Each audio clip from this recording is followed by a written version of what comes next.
Hello students. आज की class में आप सभी का स्वागत है। तो हम लास्ट क्लास में बात कर रहे थे रेडियो एक्टिविटी की, यानी हम जो बात कर रहे थे रेडियो धर्मिता की।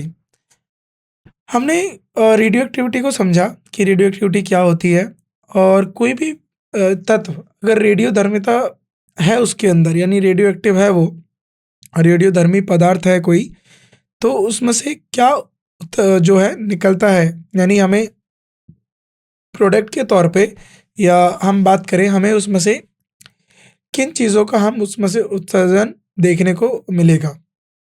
उसमें हमने अल्फा, बीटा और गामा रेस को लेकर चर्चा करी। आज की जो चर्चा होने वाली है, आज की क्लास में हम किन बातों को मुख्य तौर पे ध्यान से पढ़ने वाले हैं। तो जो सबसे पहले बात होगी वो होगी हाफ लाइफ की। हाफ लाइफ क्या है, फिर एवरेज लाइफ क्या है, तो इन सब को लेकर जो है हम आगे की चर्चा करेंगे और समझेंगे कि रेडियो धर्मिता में अर्ध जीवन का मतलब क्या होता है। अब आगे की चर्चा करते हैं। एक रेडियो धर्मी पदार्थ का अर्ध जीवनविधि वह समय होता है जिसकी आवश्यकता होती है पदार्थ का मूल मात्रा के आधे के विघटित करने के लिए। यह पाया गया है कि टी हाफ 0.693 जो है, आपका जो टी हाफ है यानी हाफ साइकिल जो है, उसकी वैल्यू ज़रा ध्यान से देखिए। ये वैल्यू आपको याद करनी है। देखिए, ये जो चीज़ें होती है ना, जो जर्नल साइंस का जो पेपर में पूछी जाती हैं, ये सब चीज़ें आपको याद करनी होती है ना? इन सब चीज़ों के बारे में आप जितना देखेंगे, जितना इन सब चीज़ों को याद करेंगे, उतना ही आप एग्ज़ाम में अच्छा कर पाएँगे। आपको चीज़ों को बारे में ज्ञात होना चाहिए। जहाँ ये जो लैम्ब्डा है, लैम्ब्डा क्षय जो दिया हुआ है, लैम्ब्डा जो है, ये विघटन स्थिरांक है, यानी ये डिसइंटीग्रेशन या विघटन के बारे में हमें बताता है। वहीं अगर हम आगे की बात करें, तो अभी आपने समझा कि देखिए क्या होता है कि मान लीजिए कोई हमारे पास एलिमेंट है, कोई पदार्थ है, 100 है, 100 ग्राम है। कितने समय में वह 50 ग्राम होगा, फिर 50 से 25 ग्राम होगा, 25 से 12.5 ग्राम होगा, फिर यहाँ से 7 पॉइंट जो है यहाँ 6.25 और यहाँ से 3.125। देखिए, जितना समय उसको यहाँ से यहाँ आने में मान लीजिए टी लगा, तो यहाँ से भी यहाँ जाने में टी ही लगेगा। यानी आप ये देख रहे हो कि अब ये अपने, यानी अगर वर्तमान की बात करें, वर्तमान में यह अपने पिछले वाले से आधा कम हो जाता है। तो वह जो आधा कम हो रहा है, वो कितने समय में कम हो रहा है, इस पे हमें इस बारे में जो जानकारी मिलती है, जो वो समय हमें पता चलता है, उसको हम बोलते हैं अर्ध जीवन विधि। जो आपका औसत जीवन काल होता है, यानी एवरेज हाफ लाइफ की बात करें, चूँकि रेडियोधर्मी तत्व, जो आपके रेडियोधर्मी तत्व या तत्व के परमाणु निरंतर एक के बाद एक विघटित हो रहे हैं, इसलिए प्रत्येक परमाणु का जीवन अलग होता है।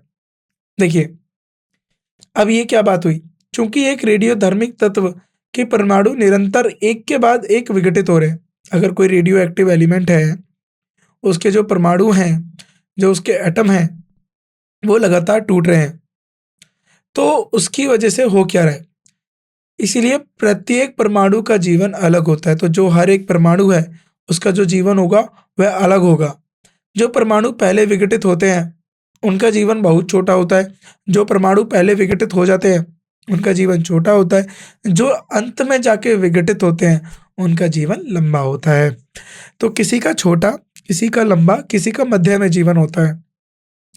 तो हम इन तीनों को मिला लेते हैं और फिर उसके बाद हम औसतन जीवन बताते हैं। अतः विघटन प्रक्रिया अनंत काल तक जारी रहेगी। तो ये जो विघटन क्रिया है, ये अनंत काल तक जारी रहती है। आगे देखते हैं। इस प्रकार किसी भी रेडियोधर्मी तत्व के कुल क्षयावधि अनंत होती है। यानी हम बात करें तो उसके समय की बात करें, the total decay period of a radio active element, तो एक जो रेडियो एक्टिव एलिमेंट है वो कब तक टूटता रहेगा, यानी उसका डिसइंटीग्रेशन कब तक होता रहेगा, जो उसकी छायावधि है वो कब तक होती रहेगी? अनंत काल तक होती रहेगी। इसलिए कुछ छायावधि की बजाय औसत जीवन काल नामक एक अन्य शब्द का उपयोग करते हैं। तो जो हम टोटल डिके पीरियड की जगह हम उसका औसत जीवन बताते हैं। औसत जीवन क्या है? औसत जीवन काल के मध्य जीवन काल या जीवन अपेक्षा के नाम से भी जाना जाता है। इसको और दूसरा नाम क्या दिया गया है? एवरेज लाइफ, औसत जीवन, मध्य जीवन काल या जीवन अपेक्षा। यानी अगर मैं इसको इंग्लिश में बोलूं, average life period, mean life period और लाइफ एक्सपेक्टेंसी भी इसको कहा जाता है। और निम्नलिखित तरीके से परिभाषित किया जाता है। और कैसे इसको परिभाषित किया जाएगा? जो रेडियोधर्मी पदार्थ की औसत जीवन काल विघटन निरंतर यानी लैम्डा का उत्क्रमण होता है। यानी जो एवरेज लाइफ है जो रेडियो एक्टिव सब्सटेंस की, वो रेसिप्रोकल होगी किसकी? डिसइंटीग्रेशन कांस्टेंट लैम्डा की। यानी एवरेज लाइफ 1/लैम्डा इससे दिया जाएगा। देखिए ये जो एल है एवरेज लाइफ को बता रहा है, और ये किससे बताया जा रहा है? L/1/लैम्डा। अब आपको पता है, आपने ये लैम्डा की वैल्यू निकाली थी अभी। लैम्डा यहाँ पर वेव वो नहीं है जो वेव लेंथ वाला, यहाँ पर लैम्डा डिसइंटीग्रेशन का कांस्टेंट है। तो अब ज़रा इसको वैल्यूज़ को रखिए और बताइए क्या आएगा आंसर। तो लैम्डा की जगह मैं लिखता हूँ 0.693/T½ है ना। अब ये वैल्यू मैं यहाँ रख देता हूँ।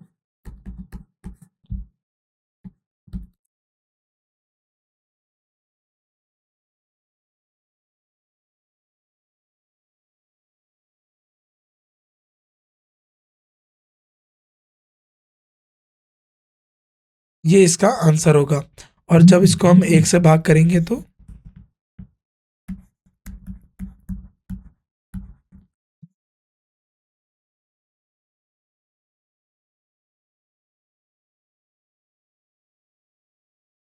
अब हम आगे बढ़ते हैं। तो ये आपको याद होना चाहिए। तो जल्दी से इसको आप देख लीजिए और उसके बाद इसका उत्तर दीजिए। तो आगे बढ़ते हैं। अब आपको हाफ लाइफ निकालनी है। कैसे निकालेंगे? अब एक सवाल आपको दे दिया गया, एग्जाम में आ गया एक सवाल, और उसको आपको उत्तर देना है। एक रेडियोधर्मी पदार्थ है कि अर्ध आयु अवधि 70 दिन है, यानी T½ 70 दिन दे दिए। उस पदार्थ का 1 ग्राम को 0.25 ग्राम की विघटित करने के लिए आवश्यक समय होगा। ये आपको बताना है कि 0.25 ग्राम वो कब आएगा। देखिए 1 ग्राम, अगर आपको थोड़ा सा मैथ में कमज़ोर हो तो आप 1 को 100 मान लीजिए और इसको 25 मान लीजिए। 100 से कितना हुआ? 50, 50 से कितना हुआ? 25। तो अब आपका आसानी से तौर पे इसका आंसर दे दीजिए। तो 70 और 70 कितना हो गया? 140 दिन। और इन्होंने यहाँ पर इस तरीके से दिया है। तो कभी कभार आपको कोई क्वेश्चन बहुत सिंपल तरीके से हल हो जाएगा। अगर जो आपको दिख रहा है कि वो सीधा सीधा 100 का आधा करते चलो। अब देखिए अगर यहाँ से ये मेरे से ये ना पूछ के ये पूछ लेता 100 ग्राम का 12.5 ग्राम कितने समय में होगा, तो 100 से 50 70 दिन, 50 से 25 70 दिन, 25 का आधा 12.5 70 दिन, तो 210 दिन। इस तरीके से आपको सवाल बनाने आने चाहिए, क्योंकि हाफ लाइफ निकालने में कोई ज़्यादा दिक्कत नहीं आती है। ये आपका जो पेपर है उसमें ये लॉग वॉग का कोई चक्कर नहीं आएगा। आपको सिंपल सा इस तरीके का सवाल आ जाएगा जो आसानी से कट जोड़ भाग हो जाए। अब हम आगे बढ़ते हैं। दूसरा तरीका जो मैंने बताया ये सबसे अच्छा तरीका है, इसको आप याद रखेंगे। बाकी किस तरीके से सॉल्व हुआ ये तो आपको पता होना चाहिए। सामूहिक विस्थापन का कानून क्या होता है? जब एक अल्फा कण या बीटा कण एक रेडियो धर्मी तत्व से निष्कासित होता है, माफ कीजिएगा, निष्कासित होता है, तो जो परिवर्तन होते हैं उन्हें 1913 में फाजान, रसेल और सोडी, ये क्या था हमारा, फैजान, रसेल और सोडी ने 1913 में क्या करा था, एक कानून के रूप में, यानी एक जो हम बात करें एक लॉ बना के दे दिया था, जिसे समूह विस्थापन का कानून कहा जाता है, जिसे समूह विस्थापन यानी ग्रुप डिस्प्लेसमेंट लॉ कहा जाता है। अब ये क्या है, अब आप मुझे बताइए। इस कानून के अनुसार जब एक अल्फा कण रेडियोधर्मिक तत्व, ये मैंने आपको शुरुआत में बताया है, अर्थात मूल तत्व से निष्कासित होता है, तो बनने वाला नया तत्व, अर्थात जो उसका पेरेंट डॉटर एलिमेंट होता है, परमाणु संख्या में 2 इकाई कम और द्रव्यमान संख्या में 4 इकाई कम होता है। क्या ये मैंने आपको बात बताई नहीं बताई? जब मान लीजिए ये ए है और ये 50 है और ये 100 है, इसमें से अल्फा पार्टिकल निकल गया, अल्फा अल्फा क्या था, हीलियम, ये निकल रहा है, जिसका नंबर 2 है और 4 है। तो इसमें से अगर आप अल्फा को घटा दें तो अब जो नया आएगा ए, उसमें ये 2 कम हो जाएगा तो कितना हो जाएगा बताइए, 48, 48, और इसमें ये 4 कम क्या हो जाएगा, 96। ये जो है फजान, रसेल और सोडी ने इसके बारे में हमें जानकारी दी। आगे बढ़ते हैं। तत्व इसलिए आवर्त सारणी के बाएं 2 समूह में स्थानांतरित होता है। इस प्रकार जब बीटा कण निर्गत होगा, अब ध्यान से देख लीजिए, अब वो दोबारा ए ले आई है, ए, अब ए में ये क्या हो गया 50 और ये क्या था हमारा 100। बीटा कण निर्गत होगा तो नए तत्व में परमाणु संख्या में 1 इकाई कम होगी। देखो इलेक्ट्रॉन का कोई मास नहीं होता, इलेक्ट्रॉन का अगर कोई मास नहीं होता, इसमें से इलेक्ट्रॉन निकल गया तो इसमें के 1 इकाई कम हो जाएगी, लेकिन इसका द्रव्यमान नहीं होगा, तो इसका जो है द्रव्यमान की संख्या में मूल तत्व की ही रहती है, द्रव्यमान संख्या मूल तत्व की रहती है, ये आपको पता होना चाहिए। ग्रुप डिस्प्लेसमेंट लॉ एक जरूरी है, इसलिए आपको इसके बारे में जानकारी होनी चाहिए। अब हम आगे बढ़ते हैं।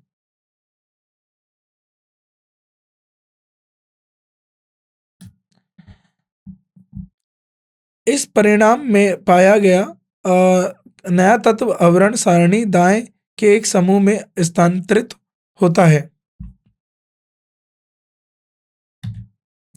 अब देखिए ये हो गया हमारा प्लूटोनियम, प्लूटोनियम से एक अल्फा पार्टिकल निकल गया जो कि 84 था और 215 था। अब जैसे ही इसमें से अल्फा पार्टिकल निकला तो ये हो गया आपका 82 और ये हो गया आपका 211, 2 की कमी और इसमें से 4 की कमी। वहीं जो ये लेड है, अब इसमें से बीटा पार्टिकल को निकाल दो। अभी ये क्या आया था 82 और ये क्या था 211, इसको ठीक कर लीजिए 211। तो इसमें से बीटा पार्टिकल निकल गया। अब जो नया बना तो ये एक, अब देखिए, अच्छा बीटा पार्टिकल में जब एक आता है तो इसमें करेक्शन करिएगा, जब बीटा पार्टिकल में एक आता है तो यहाँ पर ये जो है इसमें वृद्धि 1 की हो जाती है ना, क्योंकि बीटा पार्टिकल है, क्योंकि यहाँ से निकला है, तो यहाँ पर यूनिट 1 मोर, याद रखिएगा 1 यूनिट मोर, 1 यूनिट बढ़ जाती है, 1 यूनिट बढ़ जाती है। तो ये 82 का जो यहाँ पर जो मैंने आपको बताया प्लूटोनियम में उसमें से अल्फा पार्टिकल निकला, तो उसमें से लेड निकली। अब ये 215 था, अब 215 के बाद अब इसमें से अल्फा पार्टिकल निकला तो बना लेड, जो कि 82 और 211 हो गया। लेकिन जब ये लेड है, अगर इसमें से बीटा पार्टिकल निकलेगा, अब बीटा पार्टिकल निकलेगा तो यहाँ पर कम नहीं होगा, यहाँ पर उल्टा इसमें वृद्धि हो जाएगी। तो याद रखिएगा, इसमें वृद्धि होगी ना कि कमी। तो यहाँ पर ठीक कर लेते हैं, Bi में जो है वृद्धि हो जाएगी ना कि कमी। आगे बढ़ते हैं। अब जो आती है अगला हमारा था रेडियो एक्टिविटी सीरीज। बिस्मिथ के आगे के सभी तत्व रेडियो एक्टिव प्रकृति के होते हैं। यानी बिस्मिथ, अगर जो आपने मॉडर्न पीरियोडिक टेबल देखी है तो उसमें जो बिस्मिथ है उसके आगे के सारे जो तत्व होते हैं वो क्या होते हैं? रेडियो एक्टिव होते हैं। रेडियो एक्टिव होते हैं। रेडियो धर्मिता जो होती है उनकी प्रकृति में होती है। ये रेडियो धर्मी तत्व नए तत्वों को देने के लिए विघटित होते हैं। यानी इनसे नए तत्व निकलते रहेंगे जो फिर अन्य तत्वों के रूप में विघटित होते हैं, और इस प्रकार यह जो प्रक्रिया है आगे तक चलती रहती है। यह प्रक्रिया तब तक जारी रहती है जब तक एक गैर रेडियो एक्टिव अंतिम उत्पाद प्राप्त नहीं होता। अगर बार बार रेडियो एक्टिव निकल रहा है, यानी एक रेडियो एक्टिव से टूट के दूसरा भी रेडियो एक्टिव निकला, उससे भी टूट के तीसरा रेडियो एक्टिव निकला, फिर उसके बाद दोबारा रेडियो एक्टिव निकला, तो यह प्रक्रिया आगे ऐसे निरंतर चलती रहेगी जब तक हमें गैर रेडियो एक्टिव नहीं मिलता। मूल तत्व जो रेडियोधर्मी है से अंतिम तत्व जो गैर रेडियोधर्मी है तक के ऐसे सभी तत्वों को, पूरी श्रृंखला को रेडियोधर्मिक श्रृंखला कहा जाता है। यानी स्टार्टिंग से लेके एंड तक, रेडियो एक्टिव से नॉन रेडियो एक्टिव तक जो सारे तत्व आपको देखने को मिलेंगे, इनको हम रेडियो श्रृंखला कहते हैं, रेडियोधर्मी श्रृंखला कहते हैं। केवल 4 रेडियोधर्मी विघटन श्रृंखलाएं होती हैं, 4n, 4n+1, 4n2, 4n+3। याद रखिएगा, ये बहुत इंपॉर्टेंट है। 4n+1 यानी नेपट्यूनियम श्रृंखला कहा जाता है। एक कृत्रिमान श्रृंखला है जो बनाई गई है, जबकि बाकी 3 श्रृंखलाएं 4n, 4n+2 यानी जो थोरियम जो है, थोरियम की श्रृंखला, यूरेनियम की श्रृंखला और एक्टिनियम की श्रृंखला प्राकृतिक तौर पे हैं। तो जो ये नेपट्यूनियम है ये हमने बनाया है, बाकी के सारे हमारे प्राकृतिक तौर पे हैं। 4n+ की जो श्रृंखला है उसका अंतिम उत्पाद बिस्मिथ है। याद रखना, बहुत इंपॉर्टेंट है ये तीनों पॉइंट। यानी जो 4n का जो थोरियम, ये हमारा 4n+1 क्या था? याद रखें, नेपट्यूनियम था शुरुआती, और लास्ट में क्या बना? ये तो शुरुआत का था, आखिरी में बिस्मिथ। और उसके बाद अगर हम बात करें 4n+1 श्रृंखला प्लूटोनियम जैसे Pu प्लूटोनियम हो गया से शुरू होती है, तो इसका शुरुआती प्लूटोनियम होता है, न्यूटोनियम नहीं, प्लूटोनियम से शुरू होती है, लेकिन आमतौर पर न्यूटोनियम श्रृंखला के रूप में माना जाता है। ये प्लूटोनियम से शुरू होती है लेकिन इसको हम न्यूटोनियम श्रृंखला मानते हैं क्योंकि न्यूटोनियम की श्रृंखला का सबसे लंबे समय तक जीवित सदस्य है। प्लूटोनियम बना, न्यूटोनियम बना, इस तरीके से और भी जो है श्रृंखला में बनते चले गए, और उसमें सबसे जो जीवित लंबे समय तक जो रहा वो कौन सा रहा, उस पर अगर हम बात करें, वह जो है हमारा नेपट्यूनियम रहा, तो इसीलिए इसका नाम हमारा नेपट्यूनियम पड़ गया। बाकी इसका नेपट्यूनियम नाम होने का कुछ और कारण नहीं था। आगे बढ़ते हैं। 4n+ श्रृंखला में प्लूटोनियम में शुरू होती है, लेकिन आमतौर पर न्यूटोनियम श्रृंखला रूप में जानी जाती है क्योंकि इसका जो अंतिम सदस्य है वो न्यूटोनियम है। 4n+3 श्रृंखला एक्टिनियम श्रृंखला वास्तव में यूरेनियम से शुरू होती है। कहाँ से शुरू होती है? यूरेनियम से। और श्रृंखला में न्यूनतम शंखनाकन थ्योरोनियम श्रृंखला में मौजूद है, और ये इसीलिए लीस्ट सबसे कम जो होता है इसमें होता है थ्योरोनियम। अब सवाल है कि जो थ्योरोनियम आपको दिया हुआ है कि अपघटन में निर्गत अल्फा और बीटा कणों का कुल संख्या प्राप्त करें, तो आपको बताना है कि कितने अल्फा हुए कितने हुए। तो ये इस तरीके से है, 90, 232 और इससे बना लेड 82, 208। देखिए, अब आपको बताना है अल्फा और बीटा कणों की संख्या। अब कैसे बताएंगे? देखो, हम जानते हैं कि मूल तत्व में एक अल्फा कण को हटाने से परमाणु की संख्या में 2 की कमी आती है और द्रव्यमान की संख्या में 4 की कमी आती है। इस प्रकार एक बीटा कण को हटाने में नए तत्व में परमाणु संख्या में 1 दर बढ़ जाती है और द्रव्यमान में कोई परिवर्तन नहीं आता। ध्यान से देखिए, अगर 232 में से मैं 208 को घटाऊं तो क्या निकलेगा? 24। तो मैं ये कह सकता हूँ, क्या इसमें से 24 अल्फा निकले हैं? देखो, 24, अब 24 आ गया और ये किससे निकलता है? 4 से। तो मैं इसको 4 से भाग दे दूं तो 6 अल्फा पार्टिकल निकले।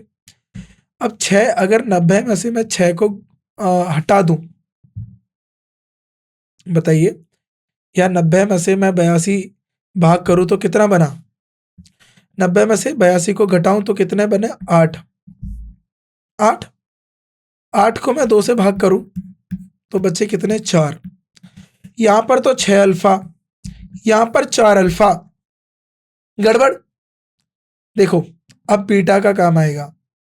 अल्फा तो 6 ही निकले हैं क्योंकि मास में फर्क आया है। यहां से 2 बीटा अलग से निकले। जो 2 बीटा अलग से निकले, जैसे 4, देखो हम इसको अगले पेज पे समझते हैं। जैसे 90 में से 82 गए 8, तो ये इतना इसमें कमी आई, मास में 24 की कमी आई। तो अल्फा पार्टिकल कितने निकले? 6। तो 90 में से 6 गुणा 2 करा तो हमने बोला 78।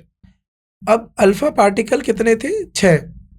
तो 90 में से 6 निकले और हर अल्फा में से एटॉमिक नंबर कितना कम होता है? 2। तो 78 कम होना चाहिए था, हमारे पास है 82। तो इसमें कितने ज्यादा हैं? 4 ज्यादा है। नए तत्व का एटॉमिक नंबर हमारे हिसाब से अल्फा निकलने के बाद 78 बचना चाहिए था। बचा कितना रहा है?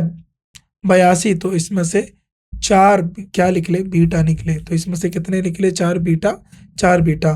तो टोटल 6 अल्फा, 4 बीटा। इस तरीके का सवाल आपका जो है एग्जाम में पूछा जा सकता है। अब हम कुछ जो है यूज देख लेते हैं, रेडियो आइसोटोप्स के उपयोग क्या है। रेडियो आइसोटोप्स के कुछ महत्वपूर्ण उपयोग नीचे दिए गए हैं। क्या है?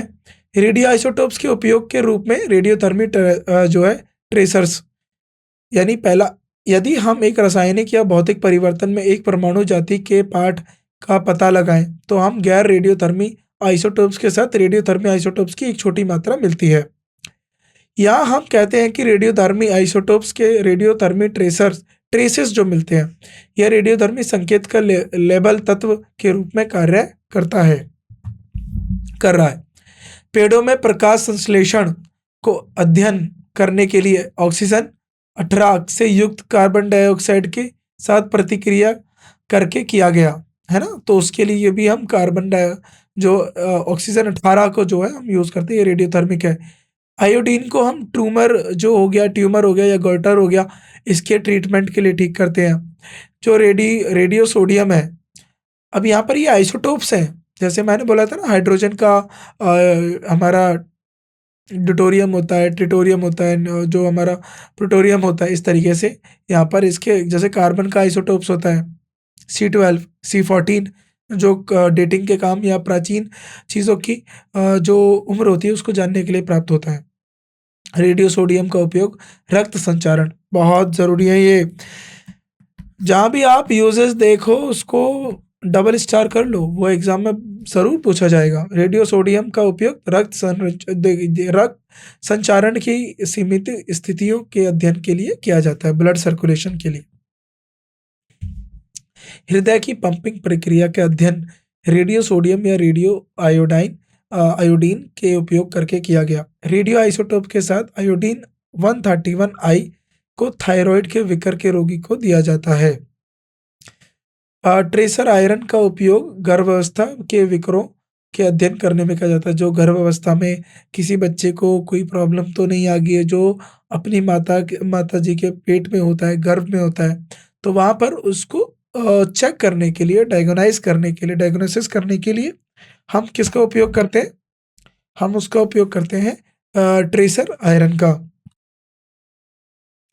रेडियो फॉस्फोरस का जो फॉस्फेटिक उर्वरक में जोड़ा जाता है ताकि पता चल सके कि पौधे ठीक प्रमाण में कितना उठाया है? रेडियो आइसोटोप्स का रोगों के उपचार के उपयोग, यानी रेडियो आइसोटोप्स कौन सी बीमारी में काम आता है, बहुत इंपॉर्टेंट है ये बहुत इंपॉर्टेंट है, इसको मार्क करके रखो, ये एग्जाम में पूछा जाएगा।